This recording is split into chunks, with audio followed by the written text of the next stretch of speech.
speech today about how I've acquired a certain amount of philosophies in the last 2 months that have completely changed my whole entire life. I've been told that in order for somebody to get to understand the kind of person you are, they need to know three things. 1, 2, 3. First, your past. Second, where you're at right now.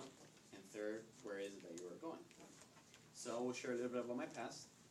And at the age of 7 years old, I came to this country from Argentina. So here's my past, right there. Came from Argentina at the age of 7, and I excelled in all my classes, straight A's, if not a couple B's.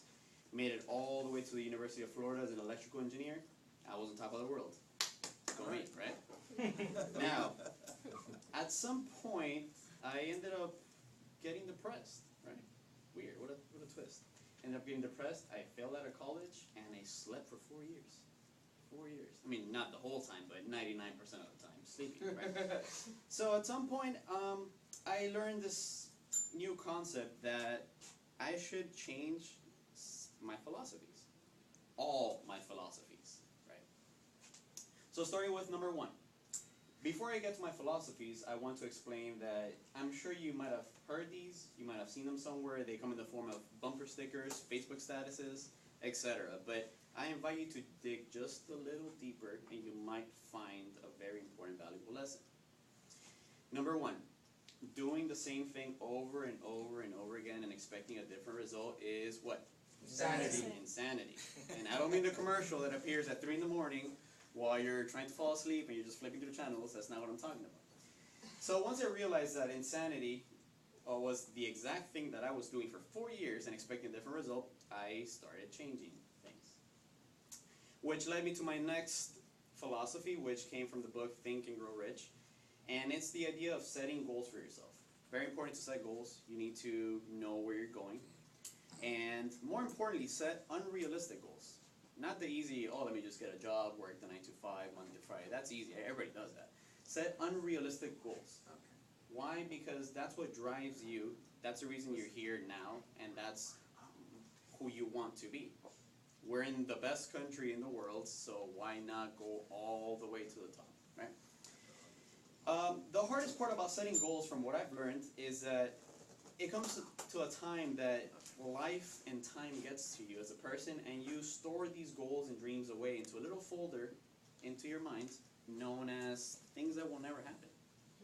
And this is when you have to dig deep, real deep, and you have to extract these files from that folder and realize that there are dreams and goals sitting in there that you still want to do. You just need to sit down and spend time with yourself.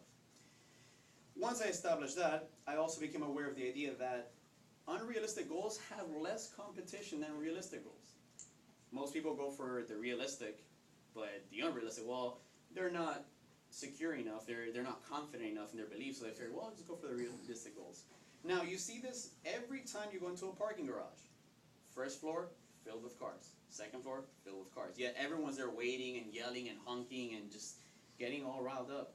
Now, if you try to drive all the way to the top, completely empty. Sure, it takes a little bit longer, but there's no competition for that.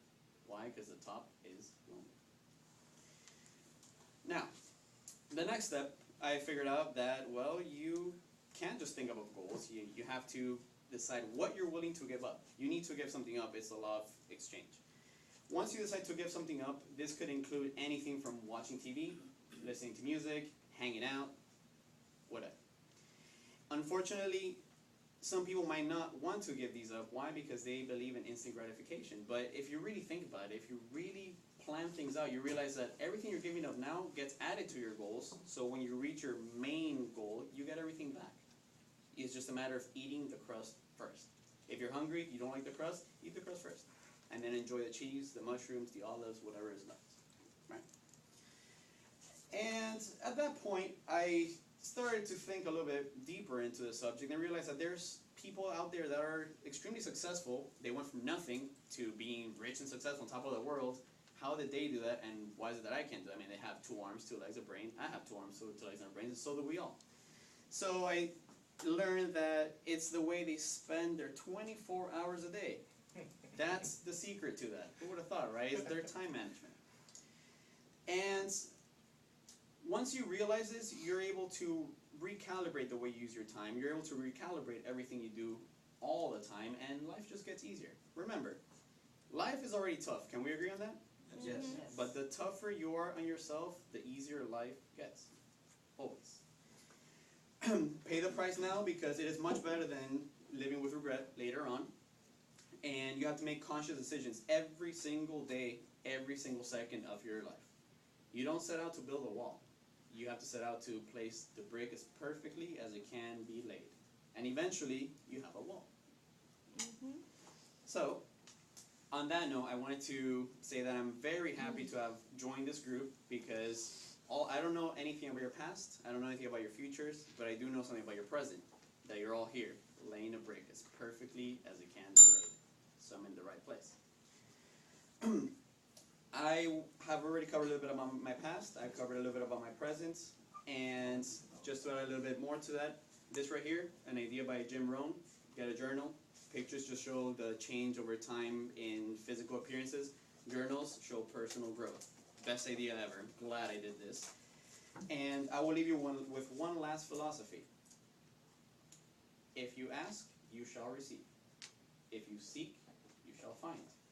If you knock, it shall be open to you. For everyone that asks, receives. And it's that simple. Thank you very much.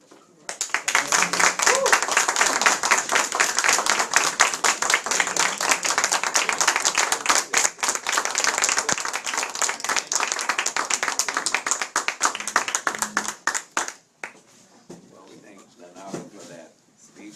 Allow him to speak. Let us know about himself.